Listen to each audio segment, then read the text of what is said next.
हम आप लोगों के सामने एक प्रेरक प्रसंग सुनाने जा रहे हैं। क्या सुनाने जा रहे हैं?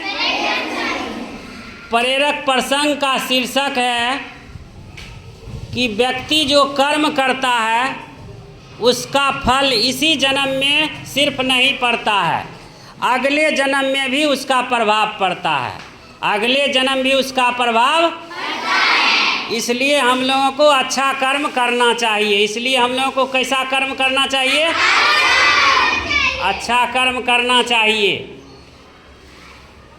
जैसे हम क्लास में तुम लोग सब देखते होगे कि क्लास में जब पढ़ाया जाता है तो कुछ बच्चे को एक बार बताया जाता है वो सीख जाता है, कुछ बच्चे को 5 बार बताया जाता है फिर भी वो नहीं सीखता है।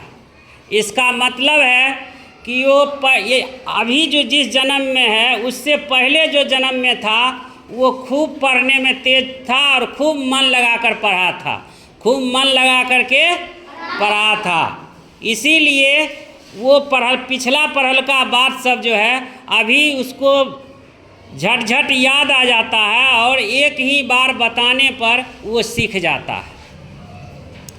इसीलिए हम लोगों को अच्छा कर्म करना चाहिए, पढ़ाई पर ध्यान देना चाहिए, क्योंकि हमारा पढ़ाई सिर्फ इसी जन्म तक सीमित नहीं है, अगले जन्म में भी इसका प्रभाव पड़ेगा। इसका प्रभाव अगले जन्म में भी पड़ेगा। इसलिए हम लोगों को खूब मन लगा करके पढ़ना चाहिए और अच्छा कर्म करना चाहिए।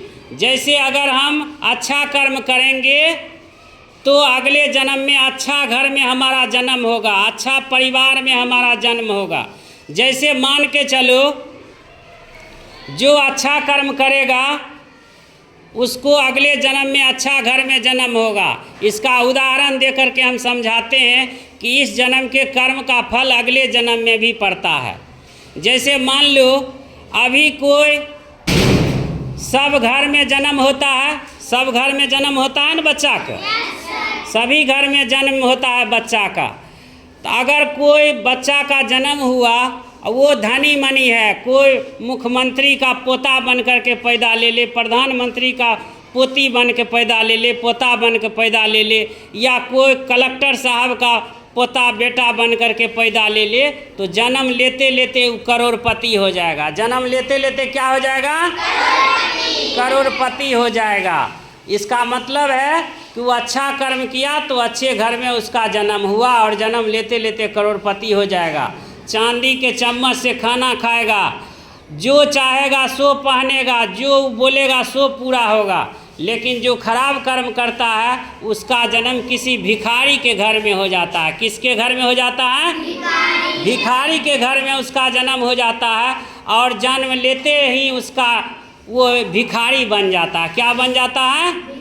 भिखारी बन जाता है। तुम लोग देखता होगा कि जो भिखारी है, जो भीख मांगता है, उसका बेटा बेटी भी उसके साथे साथे भीख मांगता है। इसलिए हम लोगों को अच्छा कर्म करना चाहिए। आज हम अगर मन लगा करके पढ़ेंगे तो अगले जन्म में भी इसका फ़ायदा हमको मिलेगा, अगले जन्म में भी तेज रहेंगे। और सच्चे दिल से विद्यालय में अपने गुरु का, घर पर अपने माता पिता का, बड़े भाई बहन का, छोटे भाई बहन से लाड़ प्यार रखेंगे, झूठ नहीं बोलेंगे, पाप नहीं करेंगे, चोरी नहीं करेंगे, अपना कर्म बढ़िया से करेंगे तो इसका प्रभाव हमारा अगले जन्म में भी पड़ेगा और हम पढ़ने में तेज होंगे और हमारा जन्म भी अच्छा परिवार में होगा। समझ गया? तुम लोग इससे कुछ सीख लिया कि हम लोगों को अच्छा कर्म करना चाहिए। हम लोगों को बहुत बहुत धन्यवाद। एक बार ताली बजा दीजिए।